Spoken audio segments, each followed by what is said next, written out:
You ever get hit with a negative thought mid-run or mid-race, falling off pace, I'm not cut out for this, everyone looks stronger than I am? Here's the truth about those thoughts. You don't have to fight them. You just need to learn how to detach from it. I'm Brant Stachel. I'm the most reviewed coach on RunRun.com with nearly 100 five-star reviews. I've coached over 150 athletes to Boston qualifiers, helped more than 25 athletes represent Canada internationally, and I work with Olympians and pros on the mental side of performance. So whether you're trying to finish your first 5K or fine-tune your mindset at the elite level, this video and my channel is here to help you run fast, stay focused, and perform free. Here's the science behind what I'm talking about today. The tools that I'm going to show are grounded in acceptance and commitment therapy, a performance psychology model that I use with elite athletes, special forces, sources, and emergency responders. The goal isn't here to block out negative thoughts. It's to unhook from them so they stop pulling your focus and draining your energy from the task at hand. Why does this matter? Because when you're fused to a negative thought, you start believing it, you start reacting to it, and you lose control of what you're trying to do in the moment. When you detach, you stay in control. You conserve energy and you stay in the moment, focused on what matters the most, moving forward, accomplishing your goal. So that's the real mental edge. So let's walk through 7 tools that I love as a performance psychologist to do exactly that. So right in the middle of a race or a workout, you can use these. Tool 1, I'm having a thought that.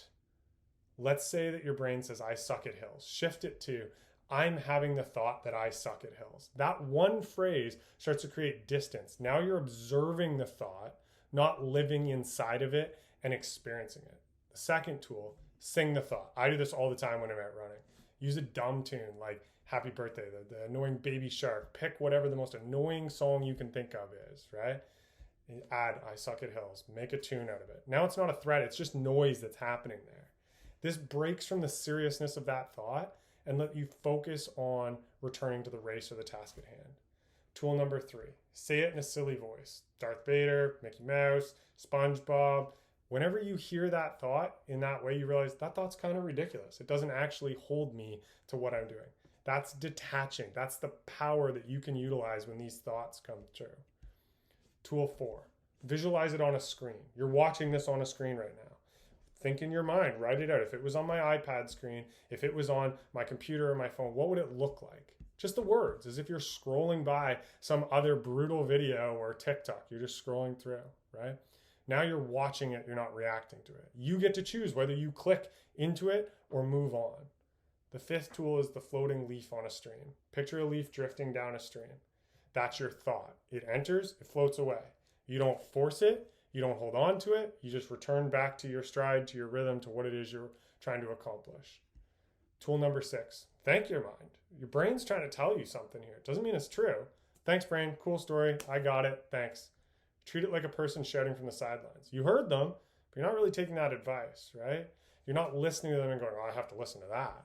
Tool 7, ask if it's true. Some thoughts for sure, based in reality, right? I'm fading, cool, okay, fuel up. I'm going to adjust pace right now. I'm going to hydrate. Most of the time, they're just stories. They're just noise. And if it's not helpful, let it go. Then bring your focus to the next best action. What can I do right now? You are not your thoughts. You're a runner who notices them, chooses what matters, and keeps moving forward. So the next time you feel overwhelmed, discouraged, or frustrated, don't try to force positive thoughts in. Instead, detach, step back, watch it float by, and refocus on the process. These are tools, I want to be clear, they're not hacks, they're reps. You have to practice them. They're mental reps like your reps on the track. And so the more you train them, the faster you bounce back mid-race. Just like physical training, detachment is a performance skill. And it's one that separates the good athletes from the great athletes.